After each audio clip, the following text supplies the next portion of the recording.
아마 여러분들 요즘에 그 기업에 계시든 뭐 학교에 계시든 간에 가장 많이 듣는 단어 한 가지를 꼽으라면 아마도 4차 산업혁명이라는 단어 정말 많이 들으시죠? 초등학생 아이들도 다 알고 있습니다. 자, 이렇게 전 국민이 4차 산업혁명이라는 단어를 쓰고 있는데, 자, 그러면 4차 산업혁명이 뭔가요? 라고 물어보면 한 문장이나 단어로 정의하기가 너무나 어렵습니다. 자, 그런데 제가 즐겨보는 이 KBS의 명견만이라는 프로그램에서 한 이론 물리학자분이 나오셔갖고 이 4차 산업혁명이라는 거를 조금 다른 관점으로 소개해 주신 게 있어서 이 말씀을 조금 드리고 오늘 좀 마무리를 해보겠습니다. 자, 우리 인류는 지난 수백 년간 세 차례에 걸친 산업혁명을 거쳐왔습니다. 그런데 이 세 번의 산업혁명은 모두 성장 모멘텀이 명확했습니다. 자, 1차 산업혁명 때는 증기에너지가 출현했습니다. 2차 때는 전기에너지가 출현했습니다. 그리고 3차 산업혁명은 정보통신 기술이 산업혁명을 드라이빙했습니다. 자, 그러면 우리가 지금 4차 산업혁명 한복판에 서 있다라는데 도대체 성장 모멘텀이 뭐냐라고 물어보면 혹자는 그거 인공지능 아니야? 그거 자율주행차 아니야?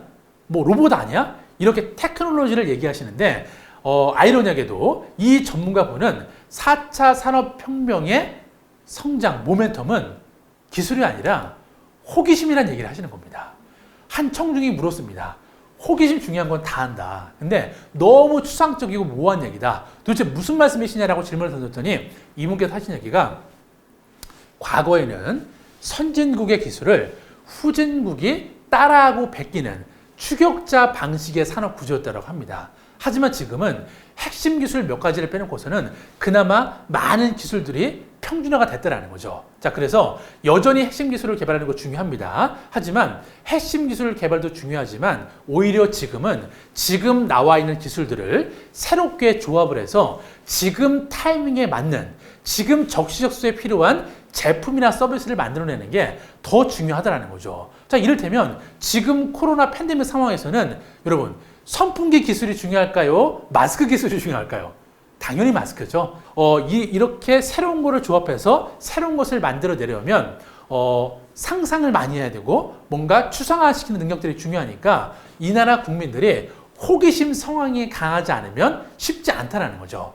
자, 그래서 지금 오히려 국제사회에서는 이 4차 산업혁명이라는 단어보다 호기심 격차 지수라는 얘기를 더 많이 거론하고 있다고 합니다. 자, 그래서 앞으로 다가올 우리 가까운 미래는 한 나라의 국가 경쟁력을 논할 때 단순히 GDP나 GNP 같은 경제 지표만 중요한 게 아니라 이 나라 국민들이 얼마나 호기심이 강한지를 나타내는 이 호기심 격차 지수가 한 나라의 국가 경쟁력을 이야기하는 아주 중요한 지표가 될 거라고 이야기를 해주셨습니다.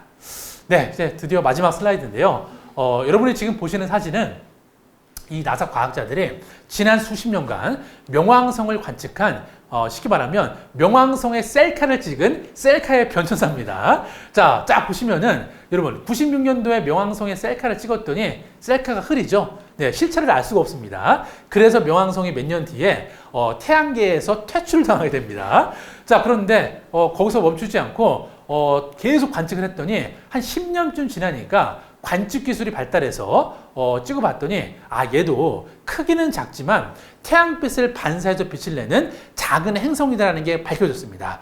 자, 그리고 드디어 2015년도에 아주 고해상도 카메라로 셀카를 찍었더니 이렇게 하트 무늬를 품고 있는 아름답고 귀여운 행성이었어요. 그런데 이런 애를 우리가 내쫓은 거죠. 자, 그렇다고 명왕성이 다시 태양계로 들어올 수는 없습니다. 하지만 여기서 중요한 사실은 뭐냐면 이 한 장의 아주 선명한 명왕성의 이미지를 찍기 위해서 시간이 몇 년이 걸렸죠? 네, 근 20년이 걸렸습니다. 그리고 더 놀라운 사실은 96년도에 이 명왕성 관측 프로젝트를 같이 시작했던 과학자들의 멤버가 현재까지도 단 한 명도 바뀌지 않았습니다. 물론 새로 들어온 사람이 있겠죠. 여러분, 어떻게 이런 게 가능할까요? 우리가 하다못해 공부를 하더라도 성적이 1점이라도 올라야만 내가 뭔가 공부하고 싶은 동력이 생기고 기업에서 일을 할 때도 뭔가 기업에서도 뭔가 성장하는 모습이 보여야만 뭔가 좀 더 일을 할 수 있는 성장 모멘텀이 생기는데 보시는 것처럼 10년 주기나 지나야 이런 가시적인 결과가 나오는 너무나 힘들고 지루한 여정입니다. 그럼에도 불구하고 결과를 만들어낼 수 있는 이유는 뭐냐면 제 생각에는 이 과학자들의 호기심 때문일 겁니다. 하지만 저는 절대 그냥 호기심이라고 말씀드리고 싶지 않습니다. 누가 시켜서 한 게 아니고 내가 궁금하고 내가 알고 싶으니까 이 문제 꼭 한번 풀어보겠다라는 이 과학자들의 어쩔 수 없는 호기심. 그냥 호기심 아닙니다.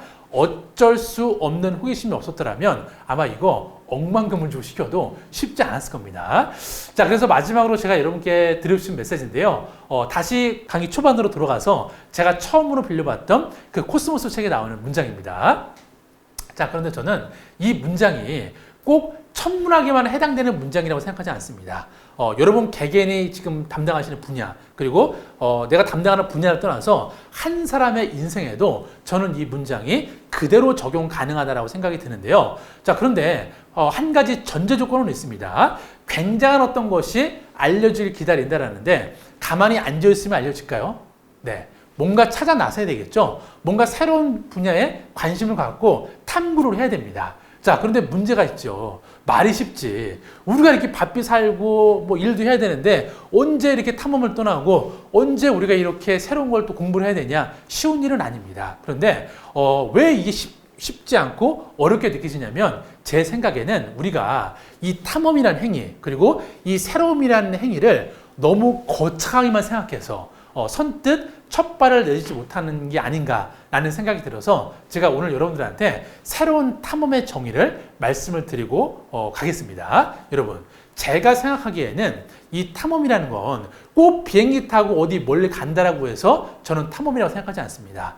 우리 일상생활 속에서 아주 작고 우연한 발견, 이를테면 사계절이 변해가는 모습, 그리고 화분에 씨앗을 심었는데 이 씨앗이 점점 커나가는 모습, 그리고 도서관에 갔는데 정말 내가 읽고 싶었던 책을 발견했을 때 느끼는 그런 작은 희열감, 이런 것들을 통해서 내 생각이 바뀌고 내 인식의 지평이 조금이라도 확장될 수 있다면 저는 이것이야말로 우리 시대에 맞는 새로운 탐험의 정의가 아닐까라는 말씀을 드리고 싶고요. 그러면 구체적으로 어떻게 탐험을 하면 되나요? 라고 이제 물어보실 텐데 제가 탐험 노하우를 하나 알려드리겠습니다. 자, 여러분들 아침마다 집에서 회사까지 가는 출근길 그리고 집에서 학교까지 가는 등굣길이 있을 겁니다. 그러면 그 출근길을 걸으시면서 한 가지 대상을 정하세요.